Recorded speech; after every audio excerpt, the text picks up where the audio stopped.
అందరికీ నమస్కారం. నేను మీ కీర్తన దేవరాయ. ఇవాళ మనతో పాటు మన స్టూడియోలో ఉన్నారు celebrity astrologer, life coacher, Balatripura Sundari ఉపాసకురాలు డాక్టర్ ఆర్వి సుధా గారు. మరి ప్రతి నెల లాగానే మనం ఈ నెల కూడా ఈ అక్టోబర్ లో మేష ద్వాదశ రాశుల వారికి ఎలా ఉంటుంది, ఎలాంటి పరిహారాలు చేసుకొని వాళ్ళ జీవితాన్ని మంచి మార్గంలో పెట్టుకోవడానికి ఎలా ఉండాలి అనేది వివరించడానికి మేడం మన స్టూడియోలో ఉన్నారు. ముందుగా అడిగి తెలుసుకుందాం. మేడం నమస్తే. మేడం, ఈ అక్టోబర్ నెలలో మేషాది ద్వాదశ రాశుల వారికి ఎలా ఉంటుంది? దీనికంటే ముందు ఈ అక్టోబర్ నెలలో గ్రహస్థితి పాజిటివ్ గా ఉంటే కొంచెం ఇంకొంచెం పాజిటివ్ అవడానికి పరిహారాలు, నెగిటివ్ గా ఉంది అంటే కొంచెం పాజిటివ్ అవడానికి పరిహారాలు ఒకసారి వివరించండి. ఎప్పటికైనా లైఫ్ అంటే మిశ్రమమే, అంటే పాజిటివ్ ఉంటుంది, నెగిటివ్ ఉంటుంది, అది యాక్సెప్ట్ చేయాలి. ఓకే, అంటే ఏంటంటే ఇప్పుడు ఫస్ట్ గ్రహస్థితి మనం చూసుకోవాలి. ఎప్పటికైనా సరే అక్టోబర్ నెల ఫలితాలైనా సరే, ఏ నెల ఫలితాలైనా సరే, చాలా మంది ఏంటంటే మనకి కమెంట్లు కూడా పెడుతున్నారు, మీరేమో ఎక్కడెక్కడ గ్రహాలు ఉన్నాయో అవన్నీ పెడుతున్నారు అని. అవి చెప్పకుండా మనం చెప్పలేము అనమాట. గ్రహస్థితి తెలియకపోతే ఉత్తిని ఏదో చెప్పుకుంటూ వెళ్ళాలి అంటే అది ఏంటంటే జనరల్ ప్రెడిక్షన్స్ కింద అయిపోతుంది. ఎవరైనా చెప్పేయచ్చు. అంటే నీ మొహం చూసి మీకు ఫేస్ రీడింగ్ వచ్చాను అడుగుతూ ఉంటారు, ఏదో చెప్పేస్తే అది అయిపోయింది అంతే. ఇప్పుడు కొయ్య వాళ్ళు చెప్తారు, అలా అవుతుంది. సో అది తప్పని మనం ఏంటంటే ముందు గ్రహస్థితి ఎప్పుడు మాట్లాడుకుంటూ ఉంటాము. సో మనకి తెలిసిన విషయం ఏంటంటే 9 గ్రహాలు ఉన్నాయి. అందరికీ తెలిసిన విషయం ఏంటంటే గ్రహాలు మారుతూనే ఉంటాయి. మీ జాతకం ఒకటి, కానీ ఇప్పుడు గ్రహస్థితి అనేది ఇప్పుడు ఇంకోటి ఉంటుంది. ఇప్పుడు ఈ రోజు ఒకటి ఉంటుంది, రేపు ఒకటి ఉంటుంది, మనం చెప్పలేము అలాగా. సో ఈ గ్రహస్థితి అనేది పర్టికులర్ గా ఏంటంటే అన్ని మనకి ఎగ్జాక్ట్ మెజర్మెంట్స్ తోటి ఎక్కడ ఉంటాయి, ఏ డిగ్రీలో ఉంటాయి, ఇవన్నీ పెట్టి ఉంటారు అనమాట. కానీ మనం ఏంటంటే 9 గ్రహాలు మనకిచ్చిన పద్ధతి ప్రకారం 9 గ్రహాలు 12 రాసులు మనం మాట్లాడుకుంటాం. ఎందుకంటే ఈ గ్రహాలు ఈ 12 రాసుల్లోనే ఎక్కడో ఒక ఇంట్లో ఉండాలి, ఒక భావంలో గాని ఒక రాజులో గాని ఉండాలన్నమాట. సో ప్రస్తుతం ఎప్పుడైనా సరే ఈ అక్టోబర్ నెలలో ప్రస్తుతం మనం మాట్లాడుకునేది, ఎప్పుడైనా సరే నేను మాట్లాడేది ఫస్ట్ శని గ్రహం. నేను ఎప్పుడు శనీశ్వరుడు అంటూ ఉంటాను అనమాట. శనీశ్వరుడు ఎందుకు అంటున్నామంటే ఆయనే ఆయుకారకుడు, కర్మకు కూడా ఆయనే కారకుడు. కర్మ అంటే ఏంటి? మనం చేసే పనే మనకి కర్మ. దాంతో పాటే మనకి రిటర్న్స్ వస్తాయి, దాంతో పాటే మనకి బాధలు వస్తాయి. అంటే రోజువారు మనం ఏం పని చేస్తున్నాం దాన్ని బట్టి. సో ఎక్కువ కెరీర్ రిలేటెడ్ మనం శనికి మనం చెప్పుకుంటూ ఉంటాం అనమాట. సో శని గ్రహం ఇప్పుడు ప్రస్తుతం మనకి మీనంలో ఉన్నారు, ఆయన రిట్రోగ్రేషన్ లో ఉన్నారు. నవంబర్ 28 కి ఆయన ఏమో డైరెక్ట్ అవుతున్నారు. సో ఎవరెవరికి ఏలినాటి శని ఉంది, ఇప్పుడేమో కుంభరాశి వాళ్ళకి, మీన రాశి వాళ్ళకి, అలాగే మేష రాశి వాళ్ళకి ఏంటంటే ఏలినాటి శని ఉందన్నమాట. అలాగే మనం నెక్స్ట్ అన్నిటికన్నా మేజర్ బెనిఫిట్ గ్రహం అని చెప్పేది, బలంగా ఒక చోట కూర్చుంటారు, ఎక్స్పాన్షన్ ఎక్కువ ఇచ్చే గ్రహం ఏంటంటే మనకి గురు గ్రహం. సో గురువు ఏంటంటే ప్రస్తుతం మనకి ఏంటంటే మిథునంలో ఉన్నారు. ఆయన ఈ నెల 18th అక్టోబర్ ఆయన ఏమో కర్కాటకానికి వెళ్తున్నారు. ఆయన కర్కాటకానికి వెళ్ళినప్పుడు ఏమవుతుంది, ఆయన ఎగ్జాల్టేషన్కి వస్తారు, అంటే ఉచ్చ స్థితికి వస్తారు అనమాట. కుజగ్రహం గురించి, కుజుడు ప్రస్తుతం ఏంటంటే తులలో ఉన్నారు. తుల నుంచి 27th అక్టోబర్ వృశ్చికానికి వెళ్తున్నారు అనమాట.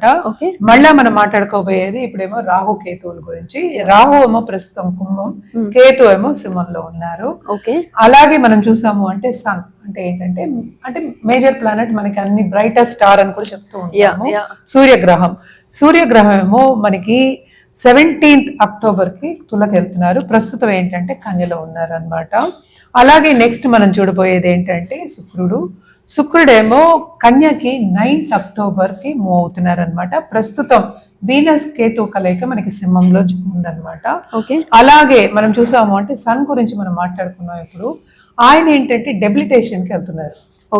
అంటే మనకి తులలో ఆయన డెబిలిటేట్ అవుతారు అనమాట. సో 17th అక్టోబర్ కి డెబిలిటేట్ అవుతున్నారు అనమాట. నెక్స్ట్ మనం మాట్లాడుకోబోయేది బుధ గ్రహం గురించి. బుధుడు ఏంటంటే ప్రస్తుతం మనం ఎగ్జాల్టేషన్ పొజిషన్ లో ఉన్నారు. ఆయన 3rd అక్టోబర్ కి ఆయన తులకి వెళ్తున్నారు. అలాగే మనం చూసాము అంటే 24th అక్టోబర్ కి వృశ్చికానికి వెళ్ళిపోతున్నారు. ఆయన ఫాస్ట్ మూవింగ్ ప్లానెట్ అనమాట. ఇవి గ్రహస్థితులు. సో మనం చూసాము అంటే ఒక ప్లానెట్ ఎగ్జాల్టేషన్ కి వెళ్తుంది జూపిటర్, అలాగే సన్ డెబిలిటేషన్ కి వెళ్తోంది. సో ఇవేంటంటే మనం చూసాము అంటే 12 రాసుల వారికి కొంతవరకు ఇబ్బందులు అనేవి మనకి ఎక్కువ కనిపిస్తున్నాయి అనమాట. అలాగే మనం చూసామంటే ఎవరికి బాగుంటుంది అంటే మనకి కర్కాటక రాశి వాళ్ళకి బాగుంటుంది, అలాగే సింహ రాశి వాళ్ళకి కొంతవరకు బాగుంటుంది, అలా కేతు ఉన్నప్పటికీ కొంతవరకు బాగుంటుంది. అలాగే ఏంటంటే కుంభరాశి వాళ్ళకి కొంత బాగుంటుంది, ధనుర్కి బాగుంటుంది, మకరానికి కూడా బాగుంటుంది. అలాగే మనం మాట్లాడుకోవాల్సింది వృషభానికి కూడా చాలా బాగుంటుంది అనమాట. కానీ ఏంటంటే మనకి తులలోనే మనకి సన్ డెబిలిటేషన్ అవుతున్నారు.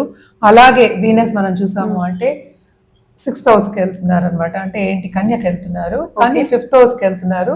సో తప్పక కమర్షియల్ ఆస్పెక్ట్స్ లో కానీ బిజినెస్ ఆస్పెక్ట్స్ లో కానీ తప్పక వృషభ రాశి వాళ్ళకి చాలా బాగుంటుంది. సో మనం ఎప్పుడు మాట్లాడుకున్నట్టే కొన్ని రాశుల వారికి చాలా బాగుంటుంది, కొన్ని రాశుల వాళ్ళకి అంత బాగుండదు అనమాట. ఏవే రాశి వాళ్ళకి బాగుంటుందో మనం ఇప్పుడు చూద్దాం. మేడం, ఇప్పుడు వృషభ రాశి వాళ్ళకి కనుక చూసినట్టయితే ఈ అక్టోబర్ లో ఎలా ఉంటుందో ఒకసారి వివరించండి. తప్పక వృషభ రాశి వాళ్ళకి నేను చెప్పినట్టు చాలా అదృష్టవంతులనే చెప్పాలి. కానీ ఇక్కడ ఏంటంటే సెకండ్ లో ఉన్న జూపిటర్ ఏమో 3rd హౌస్ కి దిగుతున్నారు, ఎగ్జాల్టేషన్ పొజిషన్ కి వస్తున్నారు. So 11th lord exaltation position.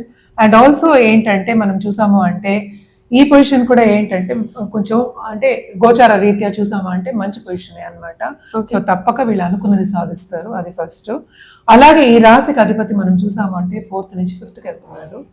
So తప్పక బాగుంటుంది వీళ్ళకి, అన్ని లాభాలు చేకూరుతాయి అని చెప్పాలి. అలా ఒకటి కాకుండా 10th లో 11th లో అన్నాడు. సో తప్పక వాళ్ళకి ఏంటంటే ఒక చోటు నుంచి ఇంకో చోటుకి కెరియర్ రీతిగా ప్రయాణం అనేది ఉంటుంది. అదొకటి కాకుండాను మనకి ఏంటంటే పైకి వెళ్ళే ఛాన్సెస్, అంటే ప్రమోషన్ వచ్చే ఛాన్సెస్, ప్రమోషన్ రాకపోతే ఉద్యోగ రీత్యా వేరే ఛాన్సెస్ రావడం కానీ మంచి ఆపర్చునిటీస్ రావడం కానీ మనకి కనిపిస్తుంది అనమాట. సో తప్పక వీళ్ళు మాత్రం అదృష్టవంతులు, బాగుంటుంది అక్టోబర్ నెల అని చెప్పారు. ఓకే, ఇప్పుడు ఎలానో పాజిటివ్ గా మీరు చెప్పారు కాబట్టి వృషభ రాశి వాళ్ళు అంటే చాలా కామన్ గా మనం చూసుకుంటే మనం సెటిల్ అయ్యామంటే నెక్స్ట్ స్టెప్ మ్యారేజ్ అవుతుంది కాబట్టి సో వృషభ రాశి వాళ్ళు ఈ అక్టోబర్ నెలలో అంటే పెళ్లి చేసుకోకపోయినా ఫస్ట్ ప్రాసెస్ స్టార్ట్ చేయడానికైనా ఈ అక్టోబర్ లో ఎలా ఉంటుందో ఒకసారి. తప్పక వీళ్ళకి మ్యాచ్ మేకింగ్ అంటే ఏంటి, వాళ్ళకి కావాల్సిన పార్ట్నర్ వచ్చే సూచనలు మనకి కనిపిస్తున్నాయి. కానీ కొంచెం ఇబ్బంది పడచ్చు. కానీ ఎవరికైనా ఇబ్బంది పడడం ఏంటంటే 1కి 2 సార్లు చూసుకోవడం, కొంచెం జాగ్రత్తగా చూసుకోవడం అనేది వెరీ ఇంపార్టెంట్. అది కాకుండా లవ్ రిలేషన్షిప్ గురించి మనం మాట్లాడుకున్నాము అంటే తప్పక ఇది అనుకూల ఒక మంత్, ఎంజాయ్ చేస్తారు. ఎందుకంటే అండర్స్టాండింగ్ అనేది పెరుగుతుంది. అలాగే కొత్తగా ఇప్పుడు పెళ్ళైన దంపతులు ఉంటారు, వాళ్ళకు కూడా ఏంటంటే కొంతవరకు ఏంటంటే సన్నిహితంగా ఉండడము, అండర్స్టాండింగ్ గా ఉండడము, బాగుండడము, కొంతవరకు ఎంజాయ్ చేయడము, అలాగే ట్రిప్పుల్కి వెళ్ళడము, ఇవన్నీ కూడా జరుగుతాయి అన్నమాట. ఎందుకంటే 5th లక్ అనేది ఫేవర్ అవుతుంది. అండ్ మెర్కురీ హౌస్ లో వచ్చి అంటే మనకి వీనస్ వస్తున్నారు అన్నమాట. కేతు దగ్గర నుంచి వచ్చేసిన తర్వాత ఇంకా కొంతవరకు వీళ్ళకి బాగానే ఉంటుంది. So second half of this month వీళ్ళకి బాగుంటుంది. లవ్ రిలేషన్షిప్ లో కూడా కొత్త లవ్ ఇంట్రెస్ట్ కూడా వీళ్ళకి వచ్చే ఛాన్సెస్ ఉన్నాయి అని చెప్పొచ్చు అన్నమాట. ఇప్పుడు వృషభ రాశి వాళ్ళు కనుక ఈ అక్టోబర్ నెల ఏదైనా బిజినెస్ ప్రాసెస్ స్టార్ట్ చేయాలనుకుంటే ఎలా ఉంటుందో ఒకసారి వివరించండి. వీళ్ళకి అది కూడా మంచి టైం, అంటే ఆల్రెడీ బిజినెస్ చేసే వాళ్ళకి కూడా మంచి రాబడి వచ్చే ఛాన్సెస్ ఉన్నాయి. సో తప్పక బాగుంటుంది. ఎందుకంటే శని బలంగా కూర్చున్నారు 11th హౌస్ లో, 11th లార్డ్ ఎగ్జాల్టేషన్ లో ఉన్నారు. తప్పక ఏంటంటే వాళ్ళకి ఏదైనా అడ్డంగాలు వస్తే కూడా అది వదిలి టెంపరీయే. సో ముందుకెళ్లే ఛాన్సెస్ మనకి ఎక్కువ కనిపిస్తున్నాయి అన్నమాట. ఎక్కువ పాజిటివ్ రిజల్ట్స్ మనకి కనిపిస్తున్నాయి కనుక తప్పక వాళ్ళు చేసే బిజినెస్ లో లాభాలు వచ్చే ఛాన్సెస్ మనకి ఎక్కువ కనిపిస్తున్నాయి. కానీ ఏంటంటే వీళ్ళకి మోస్ట్ ఇంపార్టెంట్ మనం చూసాము అంటే మనకి 4th లార్డ్ అంటే ఏంటంటే మనకి సన్ అయ్యారు. సన్ ఏంటంటే మనకి డెబిలిటేషన్ కి వస్తున్నారు. సో కొంతవరకు వీళ్ళకి ఏంటంటే మనకి కెరియర్ లో కానీ, మన రిలేటివ్స్ లో కానీ, లేకపోతే సన్నిహితులో కానీ, కొలీగ్స్ లో కానీ కొంతవరకు ఏంటంటే బ్యాక్ బైటింగ్ అంటాము, లేకపోతే వాళ్ళు ఎందుకు పైకి వస్తున్నారు మనం కిందకి తీసుకు వచ్చేద్దాము అని బ్యాడ్ నేమ్ అని చెప్పను. కొంతవరకు ఏంటంటే కొన్ని చిన్న చిన్న ప్రాబ్లమ్స్ వచ్చే ఛాన్సెస్, అలాగే ఆర్గ్యుమెంట్స్ వచ్చే ఛాన్సెస్ మనకి ఎక్కువ కనిపిస్తున్నాయి. సో ఎక్కువ ఈగో క్లాషెస్కి వెళ్లకుండాను జాగ్రత్తగా ఉండడం అనేది మంచిది. ఇప్పుడు ఈ వృషభ రాశిలో ఉన్న వాళ్ళు మీరు ఎలానో మన జాబ్ సెక్టర్స్ గురించి మాట్లాడారు, ప్లస్ మనల్ని ఇలా బ్యాక్ బైటింగ్ చేస్తూ ఉంటారని చెప్పారు కాబట్టి ఈ వృషభ రాశిలో అంటే లీగల్ డిపార్ట్మెంట్స్ లో ఉన్న వాళ్ళకి ఎలా ఉంటుందో ఒకసారి వివరించండి. లీగల్ డిపార్ట్మెంట్స్ లో ఉన్న వాళ్ళకి కూడా కొంతవరకు ఏంటంటే ఫస్ట్ అంటే 9th అక్టోబర్ కి మారిన వెంటనే మనకి వీనస్ ఏమంటే కేతుతో పాటు ఉన్నారు. సో వీళ్ళకి ఎక్కువ వచ్చే ఛాన్సెస్ ఉన్నాయి. అంటే ఏంటి, వాళ్ళకి కేసెస్ వచ్చే ఛాన్సెస్ ఉన్నాయి. కానీ ఏంటంటే వాళ్ళు అనుకున్నది సాధించలేకపోతారు first half of this month. So second half of this month కొంతవరకు ఏంటంటే సాఫీగా వెళ్ళిపోతుంది, స్మూత్ గా వెళ్తుంది. అట్ ద సేమ్ టైం ఏంటంటే కొంతవరకు వాళ్ళకి ఏంటంటే రాబడి వచ్చే ఛాన్సెస్ ఉన్నాయి. కేసెస్ వస్తేనే కదా డబ్బు కూడా రావాలి. సో ఎవ్రీథింగ్ ఇస్ లింక్డ్ కదా.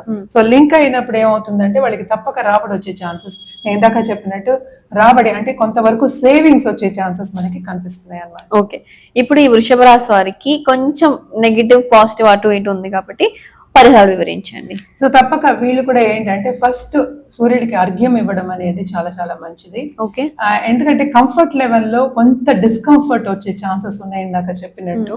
సో అర్ఘ్యం ఇవ్వడం అంటే సండే అలాగే కంటిన్యూస్ గా మనకి నవరాత్రుల్లో లక్ష్మీదేవిని, ఎస్పెషలీ కోలాపూర్ లక్ష్మీదేవి మన మహాలక్ష్మి అని చెప్పుకుంటాం. సో ఇవన్నీ కూడా ఏంటంటే లక్ష్మి తర్వాత మహాలక్ష్మి ఇంకా ఉన్నారు అన్నమాట లక్ష్మిలో. సో అలక్ష్మి రాకుండా మహాలక్ష్మిని కొలవడం అనేది మంచిది నిత్యం. సో నిత్యం చేసుకోవచ్చు. కానీ ఏదైనప్పటికీ ఏంటంటే ఎప్పటికైనా జాతక రీత్యా చూసినప్పుడు మనకి డిఫరెంట్ రెమెడియల్ మెజర్స్ వస్తాయి. సో జాతకం చూపించుకోవాలంటే కింద స్క్రోల్ అయ్యే నంబర్ కి కాంటాక్ట్ చేయొచ్చు.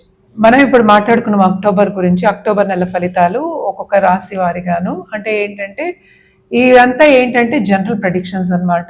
ఎవరికైనా కావాలి జాతక రీత్యా ప్రెడిక్షన్స్ కావాలి అంటే కనుక తప్పక మమ్మల్ని సంప్రదించడం. ఎస్పెషలీ కింద ఏంటంటే ఈమెయిల్ ఐడి ఇచ్చున్నారు, అలాగే నంబర్ కూడా ఇచ్చున్నారు. తప్పక సంప్రదించండి. ఎందుకంటే ఈ ప్రెడిక్షన్స్ అంతా మారిపోతుంది. మనం ఇప్పుడు మాట్లాడేది ఏంటి, ఒక గ్రహం గురించి మాట్లాడడం అంటే చంద్రుడు ఎక్కడ ఉంటే దాని రాశి అన్నాం అనమాట. సో రాశి వారిగానే మనం మాట్లాడుకున్నాము. సో మిగతా గ్రహాలన్నీ కూడా మనం చూసుకోవాలి, వాటి పరిస్థితి చూసుకోవాలి, అలాగే 12 రాసులు చూసుకోవాలి, 12 భావాలు చూసుకోవాలి.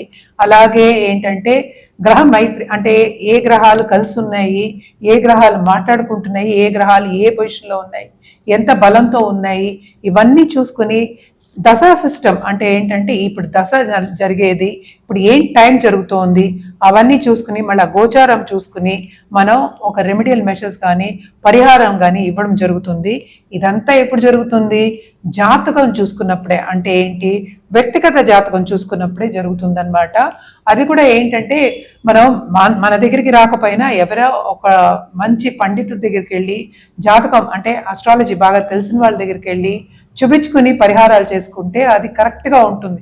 అంటే ఏంటి, లైఫ్లో ఎవరైనా పైకి రావాలని అనుకుంటారు. సో తప్పక మీరు పైకి రావాలి, మీరు గోల్ సాధించాలి, పాజిటివ్గా ఉండాలి, అన్నీ బాగుండాలి, హ్యాపీగా ఉండాలి అంటే తప్పక జాతక రీత్యా పరిహారాలు చేయడం అనేది వెరీ ఇంపార్టెంట్. అలాగే ఏంటంటే దానికి తగ్గట్టే మనం ఏంటంటే జాతిరత్నాలు ఇవ్వాలా, జపాలు ఇవ్వాలా, పూజలు చేయాలా, ఎలా చేయాలి, ఎన్ని రోజులు చేయాలి, ఎక్కడ చేయాలి, ఎవరితో చేయాలి, ఇవన్నీ కూడా చెప్పడం జరుగుతుందన్నమాట. సో తప్పక మీకు ఇంట్రెస్ట్ ఉంటే కనుక మీ జాతక రీత్యా మీకు పరిహారాలు కావాలి, అలాగే ప్రాబ్లమ్స్ ఉన్నాయి దానికి సొల్యూషన్ కావాలి అనుకున్న వాళ్ళు కింద స్క్రోల్ అయ్యే నంబర్కి సంప్రదించండి.